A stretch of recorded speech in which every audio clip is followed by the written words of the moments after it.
అందరికీ శుభోదయం అండి. అధిక జ్యేష్ఠ మాసంలో స్వామివారి పూజ ఎంత శుభ ఫలితాలను ఇస్తుంది అని వివరించారు బ్రహ్మగారు. అది మీరందరూ కూడా విని చక్కగా స్వామివారి పూజ చూసి స్వామివారి ఆశీర్వచనములు పొందండి. Thank you very much for watching my video. Thank you. ఓం నమో వెంకటేశాయ. ఓం శ్రీ మాత్రే నమః. శితచేతన మందారం శ్రీనివాసమహం భజే. ఇది అధిక జ్యేష్ఠ మాసం. మనకి పురుషోత్తమం అధిక మాసాన్ని పురుషోత్తమ మాసం అని చెప్పి చెబుతూ ఉంటారన్నమాట. ఈ అధిక మాసం వచ్చినప్పుడు ఏం చేయాలండి అంటే కనుక స్వామివారిని చక్కగా అర్చన చేయాలట. ఆ భాగ్యాన్ని మనకి ఈరోజు స్వామి మనకు కలగజేశాడు. ఈరోజు స్థిరవాసనం శనివారం. ఈరోజు స్వామివారికి అత్యంత ఇష్టమైనటువంటిది. భక్తులందరినీ కూడా ఈ భవబంధాల నుంచి ఏవైతే ఉంటాయో అన్ని కష్టాలన్నింటినీ కూడా దూరం చేసేటువంటి దైవమైనటువంటి వేం అంటే పాపాలు, కటహ అంటే ఖండించేవాడు అని చెప్పి అర్థం. అటువంటి ఆ వెంకటేశ్వర స్వామి యొక్క ఆ నామాన్ని పలకంగానే ఆ యొక్క ఏవైతే మన శరీరగతమైనటువంటి ఏవైతే పాపాలు ఏవైతే ఉంటాయో అవన్నీ కూడా దహించుకుపోతాయట. అటువంటి ఆ గొప్ప దైవమైనటువంటి ఈ కలియుగ ప్రత్యక్ష దైవమైనటువంటి ఆ శ్రీనివాసమూర్తికి మనం చక్కగా ఇప్పుడు విశేషంగా లక్ష మల్లికా పుష్పం అర్చన అని చెప్పి చక్కగా అర్చన చేసుకుంటూ ఉన్నాం స్వామి యొక్క అనుగ్రహం చేత. చక్కగా మనం ఇక్కడ ఎందుకు వచ్చామని అంటే కనుక మనకి క్షణమంగళమైనటువంటి మాత్రం జీవితం ఉంది. ఏ సమయంలో ఏ అవస్థలో ఉంటామో మనకు తెలియదు. యమస్య కరుణానాస్తి అని చెప్పి శాస్త్రం వధిస్తోంది. మనకి అన్నమాచార్యుని వారు కీర్తన ఒకటి ఆయన రచన చేశారు. జ్ఞానయజ్ఞమీ గతి మోక్ష సాధనము అని చెప్పి. అంటే ఏంటండి అంటే ఈ జన్మ ఎందుకు అంటే మానవ అని చెప్పి మనం పిలుచుకుంటూ ఉంటాం. ఈ జీవరాశులందరినీ మనుషులందరినీ మానవులు అంటారు. ఎందుకంటే మానవులు అని పిలుస్తారంటే ఆ శబ్దానికి అర్థం ఏంటంటే మా అంటే వద్దు, నవహ అంటే కొత్తది. ఏంటి కొత్తది ఏమొద్దు అంటే ఇంకో జన్మ వద్దు అని కోరుకోవాలట మనం. మానవుని యొక్క ఈ జన్మెత్తినందుకు అర్థం దాని యొక్క ఏంటి సార్థకత ఏంటి అంటే కనుక వేరే జన్మ లేకుండా నాకు మోక్షాన్ని ప్రసాదించవయ్యా స్వామి అని చెప్పి మనం ప్రార్థన చేయాలట. అంతేగాని నాకు బోల్డంత సంపద ఇచ్చేయి ఇవన్నీ ఇచ్చేయి అని చెప్పి మనం కోరకూడదు స్వామిని. అనాయాసేన మరణం వినాదైన్యేన జీవితం దేహాంతే తవ సాధిధ్యం దేహిమే పరమేశ్వర అని చెప్పి కోరుకోవాలి మనం. ఎందుకండి అంటే కనుక మనకి ఏదైతే ఈ ఉన్నటువంటి జీవరాశుల్లో కొన్ని కోట్ల జీవరాశుల్లో ఒక మానవునికి మాత్రమే విచక్షణ జ్ఞానాన్ని, బుద్ధిని, ఆలోచించేటువంటి శక్తిని అన్నిటినీ కూడా పరమాత్ముడు మనకు కలగజేశాడు. ఆ కలగజేసినటువంటి ఆ శక్తిని, ఆ జ్ఞానాన్ని మనం చక్కగా మోక్ష సాధనకి మనం వాడుకోవాలి. ఏ విధంగానండి అంటే మనకి నవవిధమైనటువంటి మార్గాలు ఉన్నాయి. నవవిధ భక్తి మార్గాలు. శ్రవణం కీర్తనం విష్ణో స్మరణం పాద సేవనం అర్చనం వందనం దాస్యం సఖ్యం ఆత్మ నివేదనం అని చెప్పి మనకి 9 మనకి మార్గాలని మనకి మన పెద్దలు మనకు అందించారు. అందులో మనం చేసేటువంటి శ్రవణం స్వామివారి యొక్క లీలాగాథలన్నింటినీ కూడా వినడం, కీర్తనం స్వామివారిని చక్కగా కీర్తించడం, శ్రవణం కీర్తనం విష్ణో అర్చన చేయడం స్వామికి. ఈ అర్చన చేయడం కూడా ఒక విధమైనటువంటి మార్గం. మనకి ఏదైతే ఈ యొక్క ఆలయ వ్యవస్థ ఉన్నదో ఇక్కడ మనకి చక్కగా 2 విధాలైనటువంటి ఆరాధనా విధానాన్ని మనకి ఈ అర్చనా మార్గంలో మనకి ఇక అందజేశారన్నమాట మన యొక్క పూర్వీకులు. ఏంటండి 2 విధాలైనటువంటి ఆరాధనా విధానాలు అంటే, కొన్ని వందల కోట్ల సంవత్సరాల క్రితమే విఘనసుడు అనేటువంటి మహాపురుషుడు ఆయన వేదాలని యొక్క విష్ణుమూర్తి సనక సనందనాది ఋషులందరినీ కూడా, నేను ఈ భూమి మీద నేను అవతరించబోతున్నాను, నాకు అర్చన చేయడానికి మీరు చక్కగా వేదం నుంచి చక్కగా ఉన్నటువంటి మంత్రాలన్నీ కూడా కూర్చి ఒక పద్ధతిని మీరు ఏర్పాటు చేయాలి అని చెప్పి ఈ సనక సనందనాథులు ఏదైతే 4 ఋషులు ఉన్నారో ఆ 4 ఋషుల్ని పిలిచి అడిగారట పరమాత్ముడు. అడిగితే, అయ్యా స్వామి, అఖలాండ కోటి బ్రహ్మాండ నాయుడికి నీకు అర్చన చేయగలిగేటువంటి ఆ యొక్క శాస్త్ర రచన చేయడం నా వల్ల కాదయ్యా అని చెప్పి వీళ్ళంతా కూడా చేతులు ఎత్తేసారంట. బ్రహ్మగారిని అడిగారంట, మిగతా ఋషులందరినీ కూడా అడిగారట. వారంతా కూడా మా వల్ల కాదంటే మా వల్ల కాదని చెప్పి అన్నారంట. అప్పుడు ఆ విష్ణుమూర్తే, ఆ పరమాత్ముడే మనల్ని అందరినీ కూడా అనుగ్రహించడానికి ఈ ఏదైతే అర్చన అనేటువంటి విధానాన్ని మనకి తీసుకురావడానికి ఆయన ఏం చేశాడంటే విశేషంగా ఆలోచన చేశాడనమాట. ఎలాగా, ఏ విధంగా చేస్తే బాగుంటుంది, ఏ విధంగా రచన చేస్తే బాగుంటుంది అని చెప్పి ఆలోచన చేయడం ద్వారా వీళ్ళ ఖలనాత్ జాయితే ఇది విఖనః, ఆ విశేషంగా ఆ యొక్క తన యొక్క మనసులో ఆలోచన చేయడం ద్వారా యొక్క మనసులో సంకల్పం చేసినంత మాత్రాన్ని మానసపుత్రుడైనటువంటి విఘనసుడు ఆవిర్భవించాడు. విఘనస మహర్షి అంటారు.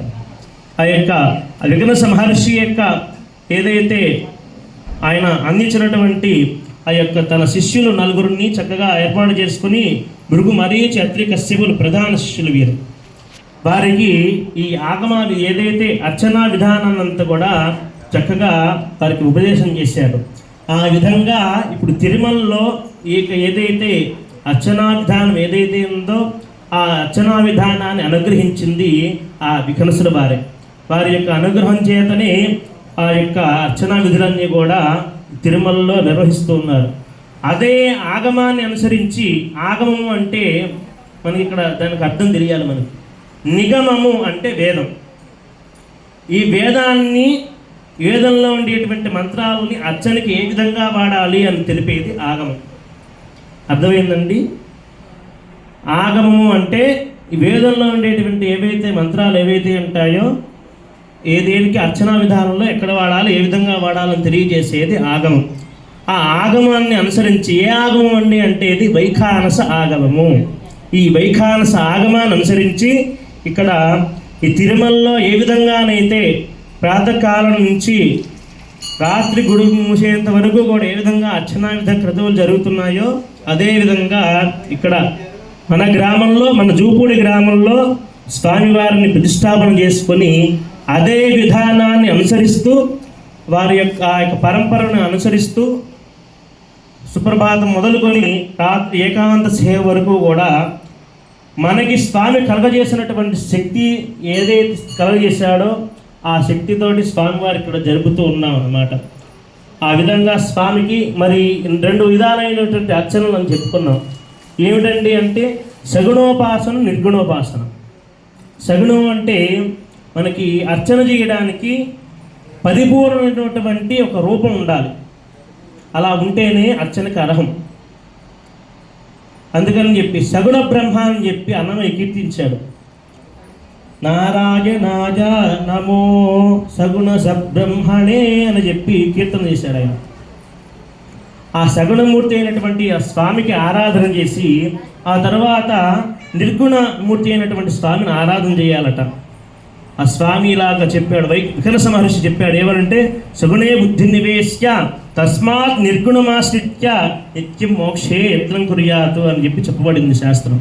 అంటే మనకి ఏ విధంగా సగుణ స్వరూపుడైన పరమాత్మను మనం అర్చన చేస్తున్నామో అలా అర్చన చేసినంత మాత్రానే ఆ స్వామి అనుగ్రహం చేత మనకి ఆ స్వామి కళ్ళు మూసుకుంటే మన ముందు ఆ స్వరూపం మనకు కనబడగలగాలి. అది నిర్గుణోపాసన. ఆ 2 విధాలైనటువంటి ఆరాధనలు చేయడం ద్వారా మనకి మోక్షం కలుగుతుంది అని చెప్పి ఆచార్య స్వామి మనకు అనుగ్రహించారు. అటువంటి ఉత్తమమైనటువంటి మార్గంలో ఇక ఆలయ వ్యవస్థను ఏర్పరిచి ఈ ఏదైతే మనం ఇంట్లో చేసుకునేటువంటి అర్చనలు ఇవన్నీ కూడా మన కోసం మనం చేసుకునేది, మన ఇల్లు బాగుండాలని చేసుకునేది మన ఇంట్లో చేసుకునేటువంటి అర్చన. ఈ దేవాలయంలో చేసేటువంటి అర్చనా విధానం ఏంటండి అంటే కనుక మొత్తం ఏదైతే ఈ ప్రపంచం ఏదైతే ఉందో, మానవాళి ఏదైతే ఉందో అంతా కూడా సుభిక్షంగా ఉండాలి, సర్వే జనా సుఖినో భవంతు అని చెప్పి చెప్తారు ఆఖరులు అర్చన అయిపోయిన తర్వాత. అలా జరగాలని చెప్పి చేసేటువంటి అర్చన ఈ ఆలయ అర్చన. ఈ ఆలయంలో స్వామికి చక్కగా అర్చన జరగాలి అని చెప్పి ఈ యొక్క ఏదైతే మనం సంపాదించుకున్నామో ఈ ద్రవ్యాలన్నింటినీ కూడా ఆ సగడ బ్రహ్మైనటువంటి ఆ పరమాత్మకి మనం చక్కగా అర్చన చేసుకోవడానికి మనం సంపాదించుకున్న పుష్పాలన్నీ కూడా వాటన్నిటిని కూడా అర్చన చేయడం కోసం అని చెప్పి చక్కగా ఇప్పుడు విశ్వక్సేన ఆరాధన పుణ్యాహవాచన అనేటువంటి క్రతువును జరిపాం. ఎందుకు చేయాలండి విశ్వక్సేన ఆరాధన అంటే కనుక ఏదైతే విఘ్నాలు కలగకుండా, అదేంటండి విఘ్నాలు కలగడం ఏంటండి, ఆయన దేవదేవుడు కదా, పురుషోత్తముడు కదా, ఆయనకి విఘ్నం ఏంటండి అంటే కనుక ఆయనకి కాదట విఘ్నం, మనకు కలుగుతుంది విఘ్నం.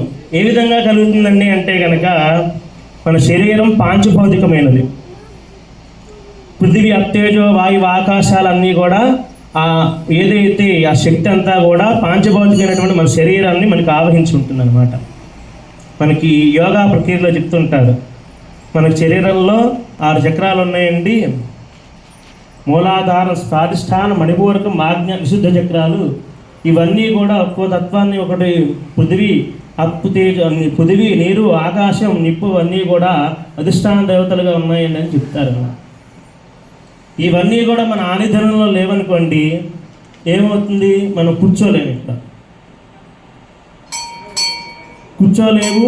అలాగే పలు విధాలుగా మన యొక్క ఆలోచనల్ని కూడా పరిగెడుతూ ఉంటాయి. ఇక్కడ ఉంటే ఇంట్లో పొయ్యి కట్టేసి వచ్చామో లేదో,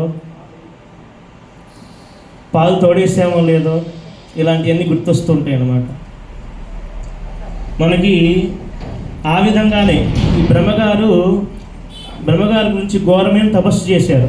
రావణుడు, కుంభకర్ణుడు, విభీషణుడు ముగ్గురు.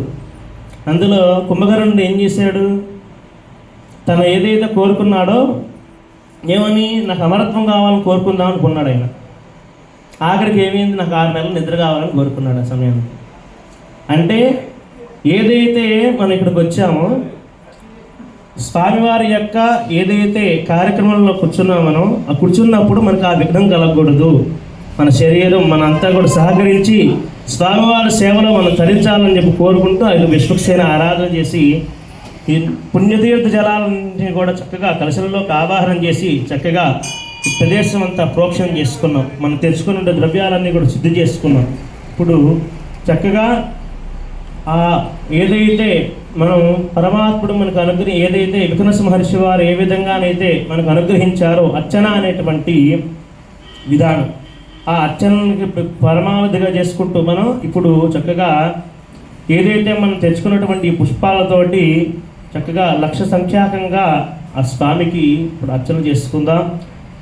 ఇది అర్చన జరిగేటప్పుడు అందరూ కూడా చక్కగా వేరే విధమైనటువంటి ఆలోచనలన్నీ కూడా తీసేయాలి. చెప్పుకున్నాం షడభంకరమైనటువంటి జీవితం ఉంది మనకి. మనం కార్తీక పురాణాలు చదువుకున్నాం, అందులో ఒక కథ ఉంటుంది, అజామీనుడు అని చెప్పి. చేసేవన్నటువంటి అన్నీ కూడా పాపకర్మలు చేశాడు. ఆఖరిలో నారాయణ నామస్మరణ చేస్తే విష్ణుదూతలు వచ్చి తీసుకెళ్ళిపోయారు వైకుంఠానికి. అలాగే భాగవతంలో ఇంకో కథ ఉంది, జడభరతుడు అని చెప్పి. ఆయనేమో నారాయణ నామస్మరణ చేశాడు, అష్టాక్షరి మహామంత్ర జపం. ఒక లేడి పడిపోతే దానికి సపర్యాలు చేశాడు, గాయం పడిపోతే. అయిపోయిన సపర్యాలు చేసి వదిలేయాలిగా, లేదు రోజు దానికి తిండి పెట్టేవాడు. పోనీ తిండి పెట్టాడు, అయిపోయిందిగా. మనసు ఎలాంటిదంటే ఆ లేడి వైపు వెళ్ళిపోయింది. ఈ అష్టాక్షరి మంత్రాన్ని వదిలేశాడు. ఆ లేడికి ఆలనా పాలన చూడటం, దాన్ని తిండి పెట్టడం అన్నీ చేస్తూ ఉన్నాడు. ఆఖరికి యమస్య కరుణానాస్తి అని చెప్పుకున్నా, ఎముడికి కరుడు ఉండదు. అయ్యా నీ టైం అయిపోయింది వచ్చి అంటాడు. లేదు నేను పూజ చేసుకుని వస్తాను, లేదు మా అమ్మాయిని చూసి వస్తాను, లేకపోతే మా అబ్బాయిని చూసి వస్తాను, ఇక్కడ ఏం అప్పగించాల్సినటువంటి ఉన్నాయి ఇవన్నీ వాళ్ళకి అప్పచెప్పి వస్తానంటే ఆగడం. అలాగే ఆయన వచ్చి తీసుకెళ్ళిపోయాడు అనమాట. ఆఖరిలో ఏం తలుచుకున్నాడు ఆ జడభరతుడు? ఆ లేడీని తలుచుకున్నాడు. ఆఖరికి ఏమైందంటే తర్వాత జన్మలో మళ్ళీ లేడై పుట్టాడు అనమాట. అందుకని మనం ఏం కోరుకోవాలి? మనం దేహావసానంలో ఏదైతే ఆ పరమాత్మను నామస్మరణ చేయగలిగితే ఆ మోక్షాన్ని ఏమైనటువంటి మనకు కలుగుతుంది అని చెప్పి.